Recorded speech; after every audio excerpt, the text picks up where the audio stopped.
Hi hello అండి. ఈరోజు Tuesday అని చెప్పేసి మంచిగా ఇట్లా ముగ్గు వేసుకున్నాను పొద్దున్నే లేవగానే. సో ఇట్లా ట్రెడిషనల్ ముగ్గులు భలే ఉంటాయి కదా.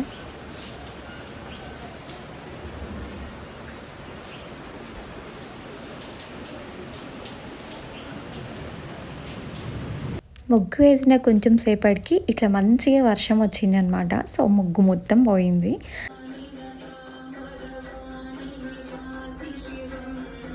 బయటైతే వర్షం వస్తుంది. నేనైతే మంచిగా ఇంట్లో ఇట్లా దీపం పెట్టుకున్న ట్యూస్డే కదా. సో ఇంకా ఆఫ్టర్నూన్ టైంలో ఇట్లా పార్లర్‌కెళ్తే భలే ఏశారు హెయిర్ స్టైలు. ఇవన్నీ ఏంటి అనుకుంటున్నారు కదా.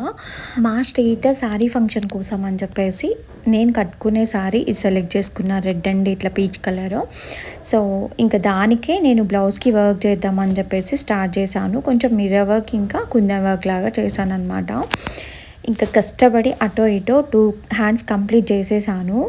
బట్ కానీ శారీ అయితే కట్టుకోలేదు. ఎందుకంటే లాస్ట్ మినిట్‌లో వేరే శారీ కట్టుకుందామని ఇంకా పట్టు శారీ కట్టుకున్నాను. ఇది ఫ్యాన్సీనే బట్ చాలా బాగుంది కలర్ కాంబినేషన్. ఇంకా ఇట్లా కుచ్చులు కూడా వేసుకున్నాను. ఎంత బాగా వచ్చినాయో అసలు కుచ్చులైతే చాలా బాగా అనిపించినాయి. చాలామంది థ్రెడ్స్‌తో చేస్తారు కదా. బట్ నేను ఇలా బీడ్స్‌తో చేశాను. చాలా బాగుండే అసలు. ఫైనల్ లుక్ అయితే ఇలా ఉంది. మీకు నచ్చిందా చెప్పండి. ఎంతైనా మన హ్యాండ్స్‌తో మన చీరలకి ఇట్లా కొంగుముళ్ళు వేసుకుంటే ఎంత బాగుంటుంది కదా. సో నేను చాలా సాటిస్ఫై అయ్యాను. ఫైనల్ లుక్ అయితే చాలా బాగా వచ్చిందని. ఇంకా నేను 2 కలర్స్ పెట్టాననమాట.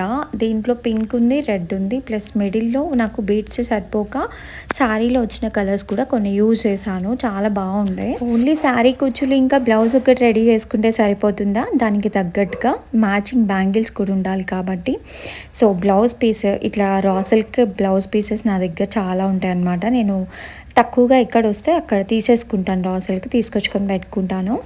ఫైనల్లీ నాకైతే ఈ కలర్ కూడా ఉంది కాబట్టి మంచిగా ఇట్లా బ్యాంగిల్స్ రెడీ చేసుకున్నాను. సో నా సారీ ఇంకా బ్యాంగిల్స్ మీకు నచ్చాయా చెప్పండి.